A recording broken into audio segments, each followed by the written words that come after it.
Now, even though the assignment stops at question 2, we're going to go ahead and continue. We've done angle bisectors of a triangle. We've done the medians of the triangle. Let's see what happens when we do the perpendicular bisectors of this triangle and see if they actually intersect at a point of concurrency as well. So what we're going to do is we're going to select the perpendicular bisector tool.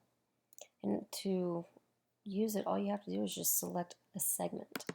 So here is a segment, perpendicular bisector here, here, and on this side. Notice they do intersect at one single point. To check that, all we have to do is move the triangle. And notice that those 3 points still intersect at that same spot. Okay, so what we're going to do next is we're going to name that intersection. Just hover until you get the intersection of all 3. Click on it, and we're going to name that L, it looks like. Now we're going to hide our perpendicular bisectors. Here's 1, here's 2, and here's 3. Okay, let's double check to see if we've done that correctly. We have. And notice that H and G are staying inside the circle, inside the triangle, no matter what. Point L can move in or outside the triangle. Let's go ahead and make it a different color so that we can see that better.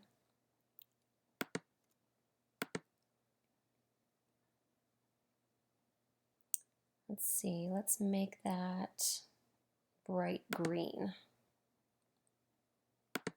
Okay, so I've got my centroid, I've got my incenter, and I believe this one is the circumcenter. So what we're going to do is we're going to use the 3 points of the triangle, the vertices, to construct a circle. We're going to check to see if L is the center of that circle. So circle through 3 points. We're going to select point A, B, and C. So this is my circumcircle. It's going around the triangle.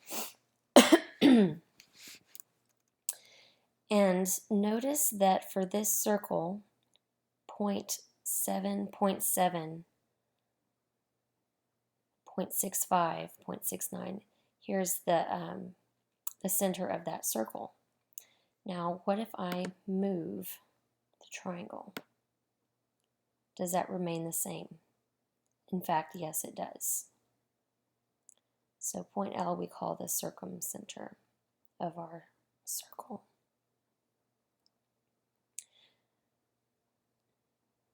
Now, as I move this, notice that the closer and closer that this triangle gets to being equilateral, that these points actually converge into one single point. So that means that there's lots of special properties about the equilateral triangle that other triangles may not have. Now, the last thing that we're going to do after we color this circle and the inner circle here,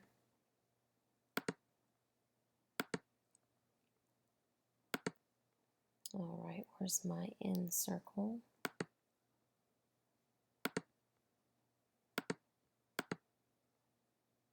I'm going to change that color also to color code this.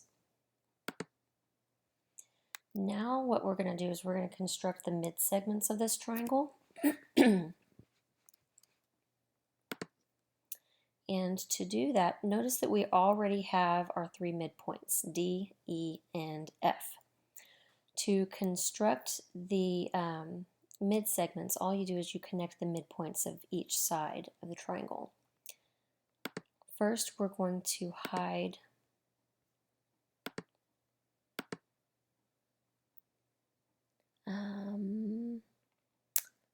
our 3 segments here that are the medians. There we go.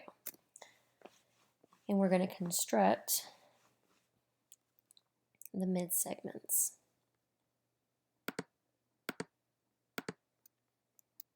From E to F. We're going to make this one a new color as well. Whoops. Look at me making segments everywhere. Undo. All right, let's try that again. Here's F to point D. Be very careful when you're doing this and you have several things on your picture. Go from E to D. All right. Now I can click on my Move tool so that I can color code these. Okay, I'm going to select this point right here, point E, and I'm going to make all of these blue. It needs to be a bright blue.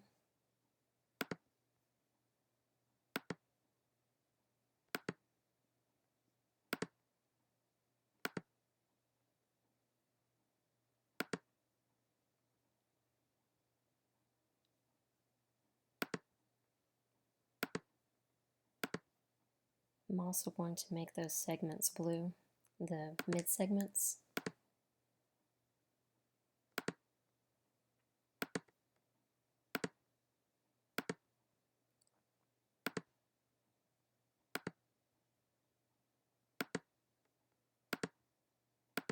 There we go.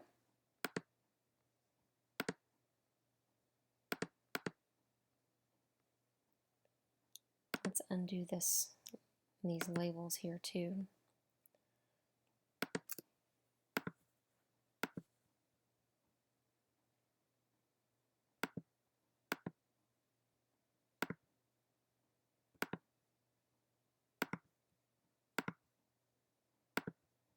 Okay, very good. Let's get rid of all these other labels as well. Okay, we've got that one.